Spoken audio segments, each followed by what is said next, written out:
창고 끝에 악수라더니 민주당에서 우려했던 대로 준연동형 비례 대표제를 고수하겠다고 발표했습니다.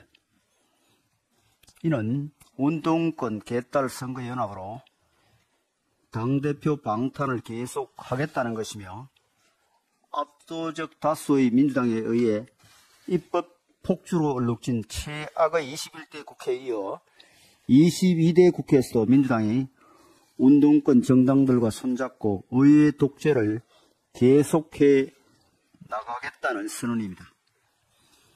야권은 준연동형 비례대표제가 다당제를 가능하게 하기 때문에 병립형 비례대표제보다 나은 제도라고 주장을 하고 있습니다. 그러나 국민이 이해할 수 없는 선출 방식을 거쳐서 결과만 다당제가 된다면 이것은 이론의 껍데기로 국민을 속이는 일에 지나지 않습니다. 독수독과라고 잘못된 선거 제도라는 나무에서 민주주의의 열매가 열릴 수 없습니다. 준연동형 비례대표제의 산물인 21대 국회에서 민주주의가 조금이라도 발전했는지 민주당은 답을 해보시기 바랍니다. 22대 총선에서도 야권 정당들이 준위성정당, 통합형 비례정당이라는 말장난으로 비례의석을 나눠 갖고 이를 매개로 짬짬이 공천으로 지역구 거래까지 한다면 민주주의는 지금보다도 더 심하게 퇴행할 것이 분명합니다. 민주당의 변명 중에서 가장 기가 막힌 내용은 위성정당 금지 입법 노력이 여당의 반대로 실패했다는 것입니다. 여당은 지속적으로 위성정당 탄생 자체가 될 수 없는 선거법을 주장해 왔습니다. 그리고 민주당이 지금까지 과반 이상의 의석을 가진 민주당이 마음먹은 법안을 한 번도 통과시키지 못한 적이 없습니다. 21대 국회 내에 압도적 다수 의석으로 무소불위의 형포를 부리며 입법 폭주를 일삼던 정당이 갑자기 무슨 약자 코스프레인지 모르겠습니다. 위성정당 방지법도 마음만 먹으면 충분히 통과시킬 수 있었는데 그 책임을 소수 여당에게 뒤집어 씌우는 언변이 참으로 졸렬합니다. 멋지게 지면 무슨 소용이냐 식의 선거할 주판 튕기기와 내분 때문에 준연동형에서 병립형으로, 병립형에서 권역별로 갔다가 다시 준연동형으로 회귀한 것을 온 국민이 다 알고 있습니다. 이번에 투표용지는 과연 몇 cm나 길어질지, 지난 총선의 쌍둥이 버스에 이어 또 어떤 황당한 꼼수가 행해질지 누구도 예측하기 어렵습니다. 위성정당의 탄생은 한국 민주주의 역사에서 최악의 퇴행입니다. 성숙한 민주주의라면 아주 부끄러워야 할 정치 후진성의 징표입니다. 과연 위성정당이 난립하고 후진적 선거운동이 벌어지는 상황에서도 민주당에서 멋지게 이기는 길이라는 말이 나올지 지켜보겠습니다. 우리 당은 국민이 알기 쉽고, 다시 하겠습니다. 우리 당은 국민이 알기 쉽고 민심이 그대로 선거 결과에 반영되는 선거법을 위해 국민과 함께 싸우겠습니다. 의대 정원 규모 발표를 앞두고 의사협회 등 의사단체의 적지 않은 반발이 예상이 됩니다. 의협은 어제 설문조사 결과를 발표해 집단 행동을 예고하는 한편 내부 결집을 유도하는 모습을 보이고 있습니다. 발표된 조사 결과에 따르면 의협 회원인 응답자의 81.7%인 3,277명이 의대 정원 확대에 반대했고 그중 절반가량이 반대 이유로 이미 의사 수가 충분하기 때문이라고 응답했습니다. 추운 겨울 아픈 아이를 들쳐업고 소아과로 오픈런을 하는 어머니와 응급실 뺑뺑이 끝에 사망한 환자 유가족의 얼굴을 마주하고서도 과연 의사 수는 이미 충분하다고 이야기할 수 있는지 궁금합니다. 한 의사단체에서는 국내 의사 수가 부족하다는 연구 결과를 낸 한국보건사회연구원을 대상으로 소송을 제기하기도 했습니다. 소송을 제기한 의사단체는 연구원이 잘못된 계산법과 자의적인 해석으로 추계 결과를 의도적으로 왜곡했다고 주장했습니다. 그렇다면 한국 의사 수가 1000명당 2.12명으로 OECD 평균 3.69명보다 1.57명 작으며 프랑스와 일본과 비교해도 2만 내지 5만 명이 부족한 것으로 나타난 OECD 보건 통계는 어떻습니까? OECD에도 소송을 걸 것인지 묻고 싶습니다. 무엇보다도 국민들께서 의대 정원을 압도적으로 희망하며 의사단체의 대응을 눈여겨보고 있음을 명심해야 할 것입니다. 사명감에 필수 진료과를 떠나지 않으려던 의사마저도 인력 부족에 따른 업무 과정으로 의지를 끊고 있습니다. 의료 현장에서 제대로 된 조치를 받지 못해 곤란을 겪거나 급기야 사망에 이르는 환자들을 생각하면 의사단체들은 결코 집단 이기주의에 빠져선 안 됩니다. 소위 치병, 중이 치인, 대이 치국, 의사들이 의사의 꿈을 키우던 시절 가슴에 새기는 말이며 의사가 되었어도 즐겨 인용하는 말입니다. 많은 의사들이 소위가 될지 대의가 될지 기로에 선 지금 의사가 우리 사회에 존경받는 직업으로 남을 수 있도록 각 의사단체는 책임 있는 모습을 보여주시길 부탁드립니다. 사회적 대타협기구인 경제사회노동위원회 본위원회가 오늘 열립니다. 진심으로 환영합니다. 고금리, 고물가, 고환율의 3구 위기 속에 저성장이 장기화되면서 우리 경제의 활력은 떨어지고 있고 엎친 데 덮친 격으로 저출생 고령화라는 거대한 변화가 몰아치는 상황에서 노사정 대화 테이블이 마련된 것에 주목하지 않을 수 없습니다.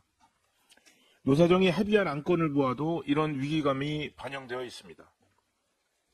장시간 근로 해소, 인구구조 변화 대응, 미래 세대를 위한 지속 가능한 일자리 등 3개의 안건이 논의될 거라 하는데 어느 것 하나 소홀히 다룰 수 없는 과제이고 대화와 타협을 통해 풀지 않으면 안 되는 사안들입니다.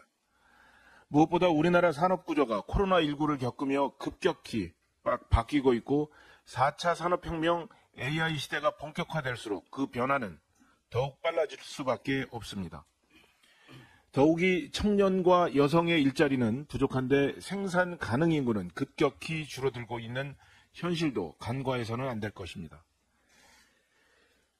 심각한 일자리 미스매치 상황을 해소해야 하고 생산성을 높이는 방향으로 일하는 방식을 바꿔야 할 것입니다. 노사정이 일과 가정의 양립, 노동시장 이중구조 개선, 근로시간 유연성 제고가 필요하다는데 인식을 같이 하고 있는 만큼 침체의 골짜기를 지나가고 있는 우리 경제에 활력을 불어넣고 기업을 살리며 일자리를 열리는 또 이를 통해 노사가 상생할 수 있는 해법을 찾아야 할 것입니다. 우리 국민의힘이 목표로 하는 방향도 마찬가지입니다. 우리 당은 1호 공약으로 저출생 문제 해결을 내세우면서 일하는 문화가 바뀌지 않으면 안 된다고 강조한 것도 이 때문입니다. 일하는 부모들이 아이와 함께 할 수 있는 시간을 충분히 확보해드리고 육아기 유연근무 확대와 대체 인력 확보 지원을 통해 일과 가정의 양립을 도모할 때 아이 낳고 기르려고 하는 마음이 커질 것이기 때문입니다. 모쪼록 오늘 노사정 대화의 장이 열린 만큼 경제 주체 모두가 대승적 관점에서 임하고 당면 과제를 슬기롭게 해결해 나가기를 기대합니다. 집권 여당인 우리 국민의힘도 정책과 입법, 공약으로 적극 뒷받침하겠습니다. 위성정당 방지법을 시작으로 정치개혁에 고삐를 조이겠다. 비례대표제 왜곡하는 위성정당 반드시 금지해야 한다. 다름 아닌 더불어민주당 이재명 대표의 말입니다. 그런데 총선 불과 65일 남겨놓고 자신의 말을 뒤집었습니다. 위성정당 만들겠다는 말 한마디면 될 것을 통합형 비례정당이니 준위성정당이니 장황한 수사를 늘어놨습니다. 엎어치나 매치나 결론은 마찬가지입니다. 긴 말 붙인다고 개혁이 되지는 않습니다. 이미 실패한 제도를 고집하는 이유는 이재명 대표가 스스로 밝혔듯이 야권 야합을 위한 것입니다. 4년 전 군소정당 시민단체와 야합해서 누더기 선거법을 만든 것도 모자라서 또다시 실패한 제도를 앞세워서 표만 얻겠다는 셈법입니다. 국민들이 이번에도 묻지마 투표를 하게 생겼습니다. 우리 국민의힘은 일관되게 준연동형 비례대표제의 문제점을 지적하고 반대해왔습니다. 이를 아시는 국민들은 이재명 대표의 여당 탓이 황당할 것입니다. 국민의 일꾼을 뽑는 선거 제도가 특정인에게 좌우되는 것도 문제지만 자신의 말을 뒤집으면서도 끝내 여당 탓을 하는 거대 야당 대표의 모습은 사라져야 할 구태로 기록될 것입니다. 오는 4월 10일이 이 같은 구태 정치에 대한 심판의 날이 되길 바랍니다. 50인 미만 사업장에 대한 중대재해처벌법 적용 유예 협상이 결렬되면서 연일 어려움을 토로하는 중소상공인들의 목소리가 쏟아지고 있습니다. 올해 국민의힘은 민주당의 최종 조건이었던 산업안전보건지원청을 2년 뒤 세우는 조건으로 50인 미만 업체에 대한 중대재해처벌법 시행 2년 유예를 제안했지만 민주당의 거부로 무산되었습니다. 당과 정부가 복합적인 경제위기 속에서 중대재해처벌법 시행에 따른 중소상공인들의 어려움을 덜어주기 위해 민주당의 제안을 전향적으로 수용했지만 민주당은 이 제안마저 걷어차버린 것입니다. 기회 있을 때마다 민생 입법이라면 여당에 적극 협조하겠다던 민주당의 말은 그저 정치적 수사에 불과했던 것입니까? 지금 동네 식당, 빵집, 심지어는 농업, 어업에 종사하고 있는 농민, 어민까지도 혹시라도 중대재해처벌법으로 처벌받게 되는 것은 아닌지 불안해하고 있습니다. 민주당이 아무리 민주노총 등 노동계 지지를 얻고자 한다고 해도 중소상공인들의 고통을 이처럼 외면해서는 안 됩니다. 우리 국민의힘은 중소상공인들의 호소를 외면한 민주당을 규탄하며 지금이라도 중소상공인과 영세 자영업자들의 피해를 최소화하기 위한 협상에 조속히 임할 것을 촉구합니다.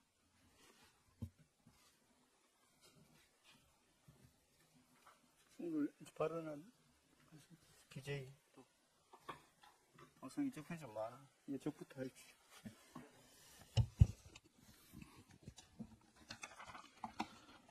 지난 1월 농축수산물 소비자 물가가 전년 대비 8% 상승한 것으로 나타났습니다. 특히 과일은 전년 대비 28.1% 급등한 것으로 나타나 전체 물가 상승률 2.8%의 10배가 넘는 것으로 나타났습니다. 설 명절을 앞두고 어려운 민생 소식에 참으로 송구한 마음입니다. 정부는 물가 안정을 위해서 할인 지원을 위한 예산 690억 원이 준비되어 있다고 합니다. 역대 최대 규모입니다. 농식품부에서는 조속한 집행을 통해서 실질적으로 도움이 될 수 있도록 차질 없이 조치해 주기 바랍니다. 그런데 이러한 서민의 고통을 두고 이재명 더불어민주당 대표는 기다렸다는 듯이 또다시 거짓으로 국민을 호도하고 있습니다. 이재명 대표가 광주 전통시장을 찾아서 지역화폐 예산도 수천억 하면 수조원 효과가 되고 세수도 늘어난다고 하면서 그걸 굳이 깎아서 일선 전통시장이나 지역 상권, 자영업자가 어려움을 겪는다고 말하고 있습니다. 절대 다수 원내 일당의 대표라는 분이 진실을 왜곡하면서 혹세 무민하는 행태를 아무렇지도 않게 행하는 데 대해서 당혹감을 금하기 어렵습니다. 이재명 대표가 주장하는 지역사랑 상품권 경기 부양 효과는 매우 제한적이라는 이미 연구 결과가 다수 나와 있습니다. 또 지난해 결산심사에서 시군구의 지역사랑 상품권 사용처를 분석해본 결과 마트나 병원, 주유소 등 특정 업소에서 주로 결제된 것으로 확인된 바도 있습니다. 이재명 대표의 주장과는 전혀 다르게 전통시장이 아닌 특정 업체들이 지역사랑 상품권을 통해서 이익을 독차지하고 있다, 그런 뜻입니다.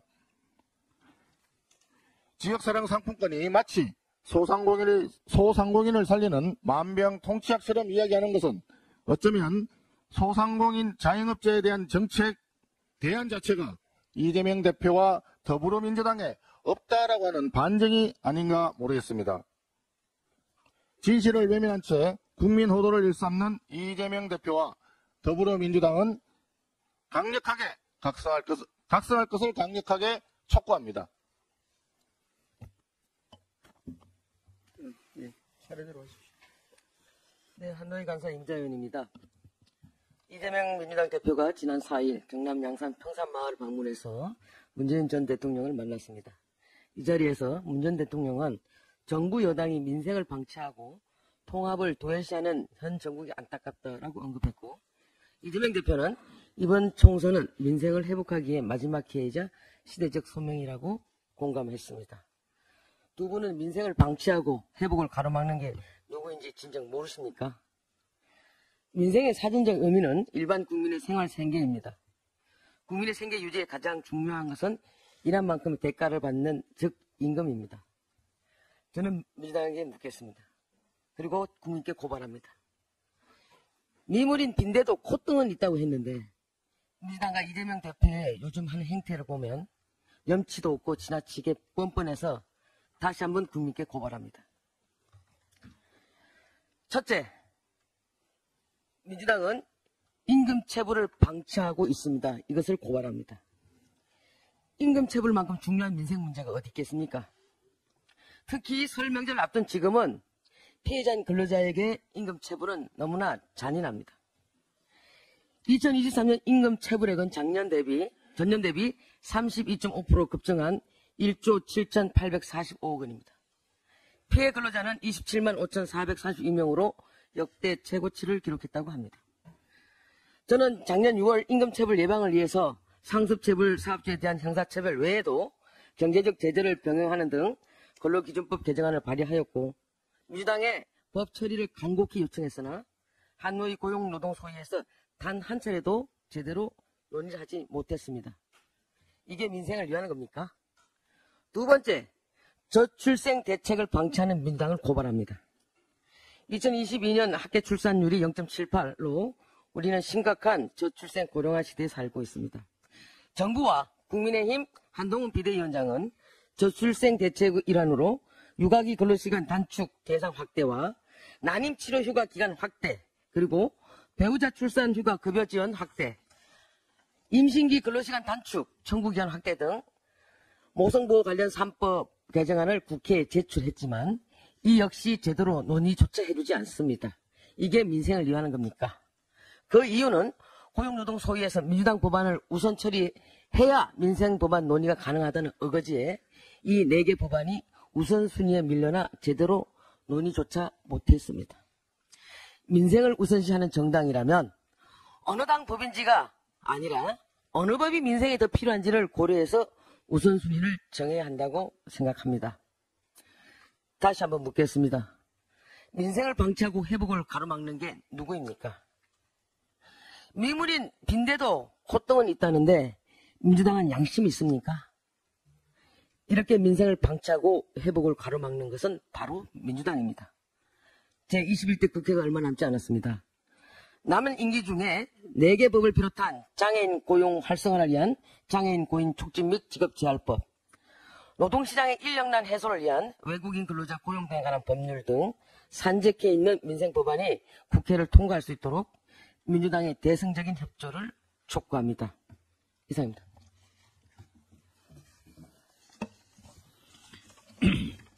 어제 발표된 여론조사에서 우리 국민의 91%가 북한의 비핵화가 가능하지 않다고 답했습니다. 한국이 핵무기를 가져야 한다는 응답은 72.8%였습니다. 이는 2년 연속 70%대 찬성률입니다.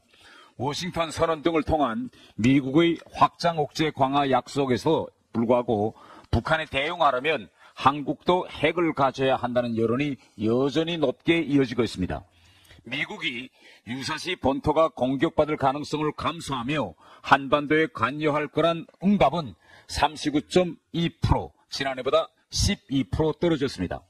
문재인 대통령과 민주당이 2018년 4.27 판문점 비핵화 쇼를 만들어 2018년 지방선거를 싹쓸이하고 2019년 하노이 회담 결렬 후에도 김정은에게 비핵화 의지가 분명 있다고 계속 거짓 보정을 서면서 2020년 21대 총선에서 다수 의석을 차지해 입법 독재의 기반을 마련했으나 지금에 와서 북한의 비핵화를 믿는 국민은 얼마 없습니다.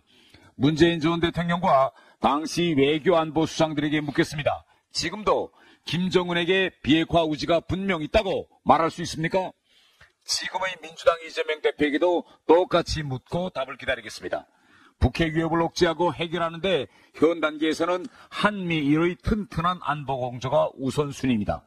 여당인 국민의힘은 김정은이 총선을 앞두고 오판이나 잘못된 기대를 하지 않도록 윤석열 정부가 마련한 캠프 데이비드 프로세스와 군사적 대비 태세를 강화해 국민의 생명안전을 철저히 지켜나가겠습니다. 이상입니다. 가방위 간사 박승중 의원입니다. 네이버의 드루킹 방지 시스템이 유명무실합니다. 시스템을 우회하고 꼼수를 부려서 수천 개의 댓글을 도배하는 여론 조작이 만연하고 있습니다. 변형된 드루킹 시즌2 정말 엄단하고 방기한 네이버도 책임을 물어야 할 것입니다. 네이버가 문재인 정부 출범의 1등 공신인 드루킹 사건 2018년 4월달입니다. 드루킹 사건 이후 댓글 조작 방지 시스템을 구축했습니다. 하지만 아직도 정치 기사에 수천 개의 댓글을 달아서 허위 사실을 도배하고 보수 진영을 공격하는 조작 댓글이 만연하고 있습니다. 문제는 이 같은 여론 조작 댓글을 네이버에서 실시간으로 유통되는 정치 관련 기사에서 쉽게 찾아볼 수 있다는 것입니다. 모두 보수 진영을 맹목적으로 공격하는 의도를 가지고 허위 사실을 끝도 없이 유포하고 있습니다. 일례로 최진영 목사의 몰래카메라 범죄에 대해서는 디올백 뇌물수수 기사는 이라는 본질을 흐리는 댓글을 확산시켰고, 윤 대통령의 매출 오르게 발언을 조작한 JTBC 보도에 대해서는 원래 배추 오르게로 들린다라며 사안을 축소시키고 있습니다. 이 외에도 후쿠시마 처리수를 핵 오염수라고 왜곡 가장하는 댓글 등을 분 단위로 도배해서 여론 조작을 자행하고 있습니다. 이렇게 AID 하나로 위에는 가렸습니다만 4,373건 5일 일주일 이내로 한 겁니다. 4,373건이 이렇게 되어 있고요. 요거는 디올백 관련 있고 중간중간에 한 번씩 보면은 그 이재명 대표를 응원합니다. 뭐 이런 게 들어 있습니다. 쫙. 그 다음에 BIB를 보면은 이것도 일주일에 5,871건이 이렇게 쫙 들어 있습니다. CIB를 보면은 이거는 32,000개가 들어 있습니다. 일주일 만에. 이러니 어떡하겠습니까? 뭐 D도 있습니다. 이렇게 이 댓글 내용도 대부분 다 모두가 허위사실 유포입니다. 처벌 대상에 해당합니다. 참고로 이거는 4개의 샘플을 분석한 건데 이것은 빙산의 일각일 뿐입니다. 반면 이재명 대표의 총선 출마 소식에는 빠지지도 않고 이재명 대표 파이팅 응원합니다는 댓글을 확산시키고 있습니다. 이 댓글만 봐도 이재명 지지자라는 것을 쉽게 알 수 있습니다. 이에 대해 네이버는 2018년 드루킹 사건 이후에 아이디 하나에 기사 한 개당 3개의 댓글을 제한하고 있습니다. 댓글은 각 언론사 소관이다라며 책임 떠넘기를 하고 있습니다. 다시 한번 말씀드리면 하나의 아이디에 기사 1개당 3개의 댓글을 제한하고 있다. 댓글은 언론사 소관이다. 이렇게 주장하고 있습니다. 댓글 시스템 관리는 네이버 몫이기 때문에 여러 개의 기사를 옮겨다니며 똑같은 내용을 복사해서 붙이는 복붙해서 확산시키는 소위 기계 매크론이 아니고 인간 매크로에 의해서 어뷰징의 시스템이 완전히 맥없이 뚫리고 있다는 것을 보여주는 겁니다. 인간 매크로에 의해서 얼마든지 가능하다 이런 걸 나타내는 것입니다. 심지어 같은 기사에도 똑같은 댓글과 답글이 반복되고 있습니다. 핵심은 이러한 댓글들이 조작 의도를 가지고 있으면 얼마든지 할 수 있다는 겁니다. 특히 댓글 밑에 답글이 있습니다. 답글. 이 답글은 하루에 40개를 쓸 수 있기 때문에 여론 조작에 더욱 악용됩니다. 한 기사에 3개 들어가고 답글이 40개 들어가면 한 기사에 120개가 들어가고 300개 기사가 들어가면 3만 개 그냥 갈 수 있습니다. 국민은 드루킹이 네이버에 게시된 기사 7만 6천 건에 8,840만 건의 댓글과 공감을 수를 조작해서 문정부를 당생시킨 것을 잘 알고 있고 그 트라우마를 가지고 있습니다. 이에 네이버도 사회적 지탄 대상이라는 것을 정말 잊지 말고 뉴스와 댓글 영역이 공론의장 역할을 해야 한다는 것을 명심해야 할 것입니다. 그러나 네이버는 이 문제를 뻔히 알면서도 이용자 늘리기만 열을 올리고 결국 광고입니다. 이 수익입니다. 그래서 네이버에 책임을 물을 수밖에 없는 것입니다. 네이버에 강력히 경고합니다. 지금 이 순간에도 드루킹보다 더한 댓글 조작을 자행해서 선거전 여론 조작을 자행하라는 세력들이 많이 있습니다. 즉시 정치 관련 댓글을 전체 검수하고 어뷰징 행위로 작성된 댓글들이 더는 여론 조작을 할 수 없도록 조치해야 할 것입니다. 대한민국 국민이면 대한민국 기업이면 해야 할 것입니다.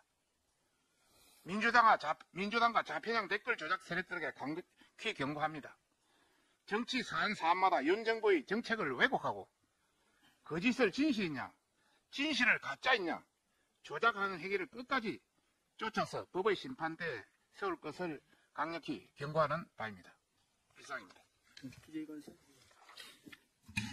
예, 기재위 간사 유성걸 의원입니다. 오늘은 우리 제조업 생산 관련돼서 한 말씀 드리겠습니다. 작년 2023년 4, 4분기 제조업 생산은 전분기보다도 1.6% 늘어서 3분기 연속 지금 증가하고 있습니다. 어제 통계청 발표입니다. 특히 반도체 수출이 살아나면서 우리 경기가 회복되는 듯한 그런 상황을 보이고 있습니다. 한국 경제의 기둥인 반도체 산업이 살아나는 것은 아주 분명하게 좋은 소식입니다. 다만 반도체를 제외한 나머지 제조업은 사실상 아직까지 회복세가 더디고 계속 뒷걸음치고 있어서 우려의 목소리가 나오는 상황입니다. 지난해 4분기 반도체를 제외한 제조업 생산이 전분기보다도 0.9% 감소를 해서 3분기 연속 지금 감소하고 있는 그런 상태입니다. 반도체를 제외한 다른 제조업이 아직까지 침체의 터널에서 벗어나지 못하고 있다는 상황입니다. 특히 전기차 재고 조정 등으로 해서 2차 전지 생산이 8년 만에 지금 감소를 하고 자동차 부품사 파업 등으로 인해서 작년 12월 광공업 생산 확산 지수가 12개월 만에 가장 낮은 수치를 나타내고 있습니다. 특히 미국발 고금리가 예상보다도 장기화되고 있다는 그런 평가 또 그런 전망이 나오고 있습니다. 그래서 우리 경제를 둘러싼 환경이 아직까지는 위험한 요소에 많이 노출되어 있다 이렇게 볼 수 있겠습니다. 반도체 중심의 나홀로 성장만이 우리 경제를 끌어갈 수는 없겠습니다. 그래서 우리 산업 전체가 살아나고 살아나야 고용시장이 활성화되고 내수 회복으로 이어질 수 있겠습니다. 우리 국민의힘과 정부는 제조업을 포함한 산업의 구조조정을 촉진하고 또 산업 경쟁력을 강화하기 위해서 신산업 진입을 막는 규제 혁파를 하겠다는 말씀을 드립니다. 우리 경제의 성장 동력을 키울 수 있는 정책 마련에 최선을 다하겠습니다. 그리고 국민 여러분, 이제 전통 명절인 설이 4일 앞으로 다가왔습니다. 설 명절 잘 쓰시기 바랍니다. 감사합니다.